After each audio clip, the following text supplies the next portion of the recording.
घने जंगलों में एक आम का पेड़ रहता था। वो बड़ा ही दुखी और हताश रहता था। एक दिन घनी झाड़ियों के बीच से उसे किसी के आने की आहट महसूस हुई। उसने देखा कि एक लकड़हारा अपने हाथ में नुकीली कुल्हाड़ी लिए इसी तरफ आ रहा है। पेड़ ने लकड़हारे को आवाज लगाते हुए कहा, सुनो भाई, मुझे लगता है कि तुम्हें लकड़ियों की जरूरत है। तुम मुझे काट कर ले जा सकते हो। पहली बार कोई पेड़ मुझे खुद बोल रहा है कि मुझे काट कर ले जा सकते हो। अजीब बात है। मैं तो तुम्हें काटने के इरादे से बिल्कुल ही नहीं आया था, और यह कुल्हाड़ी तो केवल जंगली जानवरों से सुरक्षित रहने के लिए है। कृपया मुझे पूरी तरह काट कर नष्ट कीजिए। अब चाहे तो मेरे फलों और लकड़ियों को बेचकर बहुत सारा धन कमा सकते हो। आप मुझे काट देंगे तो मैं आपका सदा ऋणी रहूंगा। तुम इतने बड़े और घने हो, तुम्हारे ऊपर ये मीठे मीठे आम लटक रहे हैं।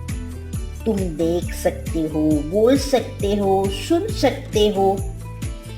इतनी सारी खासियत होने के बावजूद तुम अपने आप को मिटाना चाहते हो।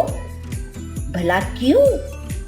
मेरी ये सब खासियत किसी काम की नहीं। बहुत से जंगली जानवर मेरी छाया के नीचे बैठकर ही शिकार करते हैं। शिकार करने के बाद जो मांस बच जाता है उसे गिद्ध खाने के लिए आ जाते हैं, जिसे देखकर कोई भी पक्षी मेरे ऊपर घोंसला ही नहीं बनाता। हर दिन मुझे अपनी आंखों से ये हिंसा, ये छलावा सब देखना पड़ता है। मैं किसी भी पक्षी को बचाने के लिए उसकी मदद नहीं कर पाता। पेड़ तो परोपकारी होते हैं, पर मैं अपने धन का पालन ही नहीं कर सकता हूँ। इसलिए मुझे काट दीजिए। पेड़ की बातें सुनकर लकड़हारा बोला, यदि तुम्हारी यही इच्छा है तो मैं तुम्हें काट देता हूँ। लकड़हारा लकड़ियों और फलों की लालच में पूरे पेड़ को काट देता है और लकड़ियों और फलों को बेचकर बहुत सारा पैसा एकत्रित करता है। पर जब वो अपनी पत्नी को पूरी बात बताता है तो उसकी पत्नी उसे कहती है, आप धन की लालच में इतना गिर जाओगे, मुझे पता ही नहीं था।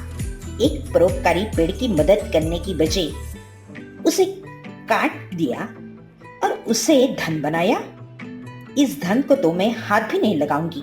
यह पाप से आया हुआ धन है। ये तो मुझसे सचमुच बड़ा ही पाप हो गया। धन की लालच में मेरी आंखों पर पट्टी बांध गई और मैंने अपने इन हाथों से उस पेड़ को नष्ट कर दिया। लकड़हारा और उसकी पत्नी अब आत्मग्लानि में डूब चुके थे। वह अपने आप को दोषी समझने लगे थे और कुछ दिनों तक उदासी रहने लगे थे। अपने पाप का प्रायश्चित करने के लिए हर मुमकिन कोशिश कर रहे थे, पर उन्हें इस बात का दुख था कि वह उस पेड़ को जीवन ही नहीं दे सकते।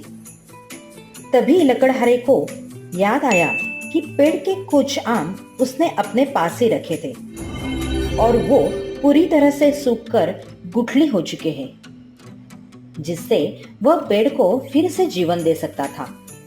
वो दौड़ते हुए उन गुठलियों को पहाड़ों की तरफ ले आया, जिसके बाद उसने गुठलियों को उपजाऊ मिट्टी में गाड़ दिया। अब वो प्रतिदिन आकर वहां पानी देने लगा। कुछ ही दिनों में वहां एक पौधा उगाया। उसे देखकर लकड़हारा और उसकी पत्नी बहुत खुश हो गए और कुछ ही महीनों में अब पौधा पेड़ बन गया। अब पहले की तरह उस पेड़ को आंखें भी निकल आई। अपने आप को फिर से जीवित देखकर पेड़ लकड़हारे से बोला, तुमने तो मुझे फिर से जीवित कर दिया। अब मुझे वही हिंसा अपनी आंखों से फिर से देखनी होगी। ये सुनकर लकड़हारे ने पेड़ से कहा, तुम्हें किसी भी तरह की हिंसा देखने की अब जरूरत नहीं पड़ेगी। मैं तुम्हें पहाड़ों पर ले आया हूँ। अब यहाँ पर दूर दूर तक कोई जंगली जानवर नहीं है और यहाँ पर बहुत सारे पक्षी भी हैं जो हर पल तुम्हारे मित्र बनकर तुम्हारे साथ रहेंगे और बदले में तुम मुझे यहाँ से खड़े होकर सभी इलाके के मौसम की जानकारी देना। पेड़ ने लकड़हारे को धन्यवाद दिया। लकड़हारा और उसकी पत्नी वो भी अब इस पाप से मुक्त हो चुके थे।